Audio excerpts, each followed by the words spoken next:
Assalamualaikum warahmatullahi wabarakatuh. Bismillahirrahmanirrahim. Saya ditanya tentang satu isu pengurusan harta pusaka yang dah selesai.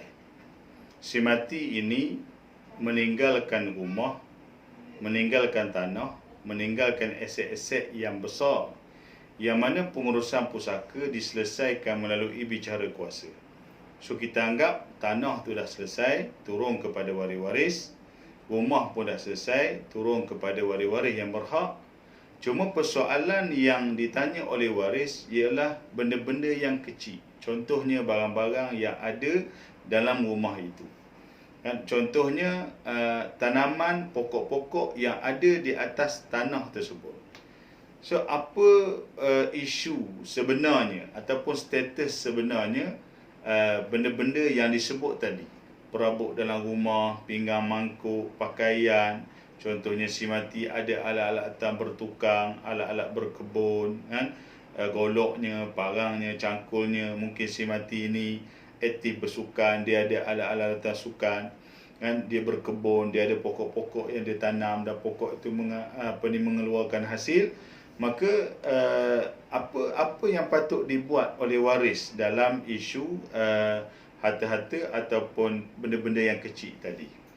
Baik, saudara-saudara sekalian, pertama yang kita kena faham, harta pusaka ni ialah segala barang milik si mati semasa dia hidup. Jadi contohnya dia ada tanah. Atas tanah tu ada rumah, so rumah tu milik dia. Atas tanah tu ada pokok yang dia tanam, buah-buahan contohnya, ataupun kebun. So pokok itu adalah milik dia. Hasil daripada pokok itu juga adalah milik dia. Si mati ada rumah. Dalam rumah itu dia yang sediakan alat-alatan, perabot, dan sebagainya yang ada dalam rumah itu. So barang-barang dalam rumah itu juga adalah milik dia. Sebab dia yang menyediakan. Dan semualah perkakas-perkakas milik si mati, daripada buku, alat tulis, apa-apa jua perkakas milik dia, semua jadi pusaka. So bila semua jadi pusaka, maka waris-waris yang berhak atas harta-harta tadi, maka mereka kena duduk bermuafakat, berbincang. Adalah salah waris sebahagiannya datang ambil yang tu, ambil yang ni. Tengok pinggan mangkuk, berkenaan pinggan mangkuk, dia ambil, dibawa balik ke rumah dia. Balik ke rumah, tengok ada perabot yang dia berkenan, sebab tak ada orang nak guna, dia ambil dalam keadaan waris lain tak tahu. Contohnya buah-buahan, tanpa ada perbincangan dan sebagainya, waris ni ambil. Ambil dalam keadaan senyap-senyap, ambil, tak bercerita pada waris lain. Kadang bila diajak berbincang, kena marah pula. Takkan buah pun berkira, takkan benda-benda kecil pun berkira. Aku ambil benda yang kecil saja. Itu akan jadi isu yang orang kata, kalau tidak dirawat lebih awal, maka dia akan merebak, dia akan memberi kesan masalah yang makin besar.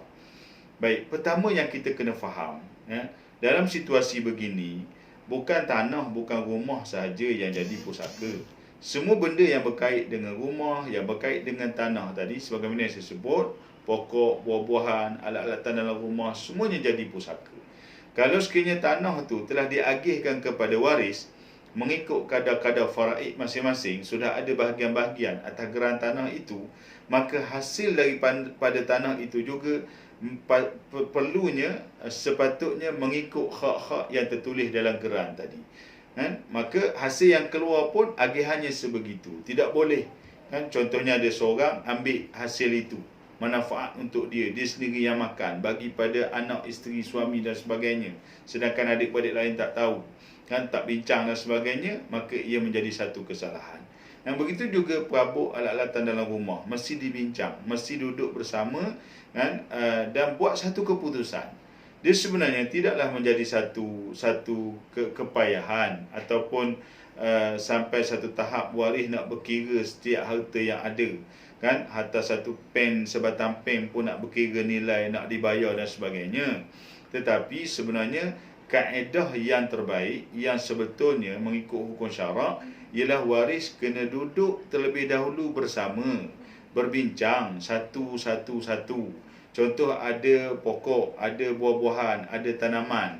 So siapa yang patut manfaatkan apa yang keluar daripada pokok tersebut. So kalau waris buat keputusan kan, dah setuju untuk orang ni ambil ataupun ambil secara bersama tapi tidaklah mengikut pecahan-pecahan masing-masing, dan persetujuan itu dibuat melibatkan semua waris, so tidak ada masalah.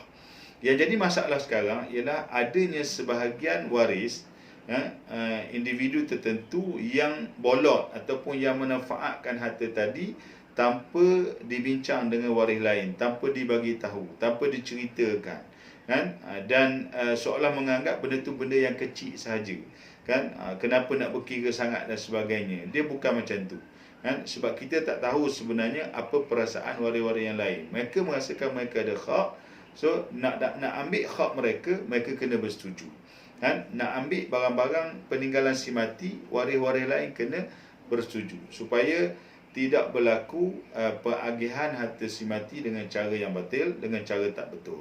So mana-mana waris yang mengambil hak waris lain, walaupun benda tu benda yang kecil, tanpa muafakat, tanpa persetujuan waris lain, maka hukumnya adalah haram, kan, berdosa atas waris untuk memanfaatkan harta-harta yang kecil tadi tanpa dipersetujui oleh waris-waris lain. Sebab tu saudara saya sekalian, kita kena faham, bila sebut pusaka, jangan anggap benda-benda besar sahaja, kan. Benda-benda kecil yang berkait dengan harta tadi pun adalah pusaka dan terikat dengan hak-hak waris, kan. Kalau waris setuju untuk melepaskan hak, rumah dia terima, tanah dia terima, tapi hasil daripada tanah, apa-apa yang ada dalam rumah tu, dia reda untuk orang lain manfaatkan, gunakan, untuk mak guna contohnya, untuk adik-beradik lain makan dan sebagainya, maka itu adalah keputusan dia yang dia boleh buat, maka itu tidak ada masalah, kan. Selagi mana dia tidak membuat keputusan, maka waris lain tidak boleh memanfaatkan